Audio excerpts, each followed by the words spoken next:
Welcome to the Fatherhood Fitness Podcast. I'm your host, Anthony Pluff. Each week, we will cover various topics that dads struggle with in their fitness journey.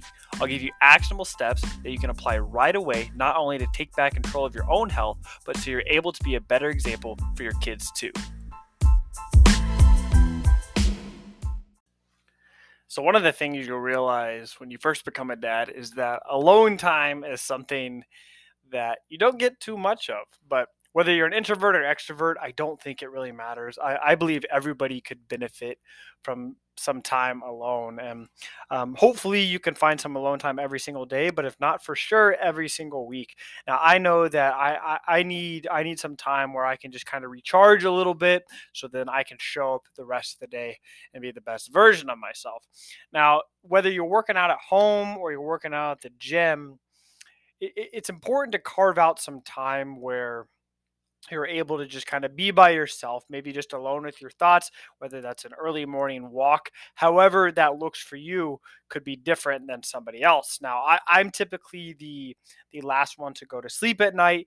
And so that's just some time for me where I can just kind of, recoup, be alone.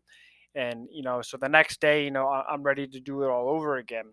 And a lot of times, though, I work out by myself. I have my headphones in, and this is just some time where is very beneficial for me. A lot of times I work out at home too, but when you're working out at home, there's always that chance where you could get interrupted. Something happens, you want to be there for your wife, you want to make sure that the kids are okay.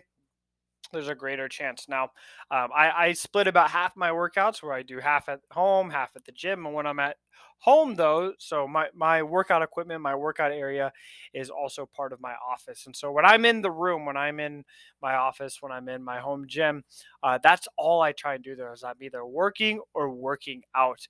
I don't spend a lot of time back here when I'm not doing those two things because it helps me kind of have that mindset shift where I come in here and I know that I have to be productive. Because if I start just hanging out here and watching TV or doing something when I'm not working or I'm not working out, then when I am working and when I am exercising, my focus isn't as great because I've now associated this room with other things. It's kind of like if you're trying to get better sleep at night, you want to make sure that you're not working in the bedroom, you're not playing on your phone, because you want to associate your bedroom with good sleep. And so I try and do the same thing for my workout room. Now, if you have an area in your house, it doesn't even have to be a whole room.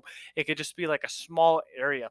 If you could just dedicate that to strictly working out, your focus is going to be much better. Now, this is going to be difficult. This can be difficult if you have a lot of family members and you don't necessarily have a space that is for you. But I encourage you to try and find an area that now your kids are obviously going to want to come and work out with you, and that's awesome. That's awesome. But it's also very important that you do have that alone time. So if you could find an area that is strictly for you, strictly for your workout, strictly for you to focus, have that time to recharge, have that time by yourself, it's going to be very beneficial. Because if you start trying to work out in the living room at 7 o'clock at night, your kids are up, your wife's up, then you're going to get distracted. You'll want to go do other things. The last thing you're going to want to do is do that workout. So find a space in your house, find an area, and find some time where you can just dedicate that solely for you, solely for working out, solely for taking care of yourself, so that the rest of the day you can show up and be the best dad that you can be. That concludes this episode of the Fatherhood Fitness Podcast. Thank you for those of you who took time out of your busy schedules to listen. If you have any questions or comments or an idea for a topic for a future episode, please feel free to reach out, and I'd love to hear from you.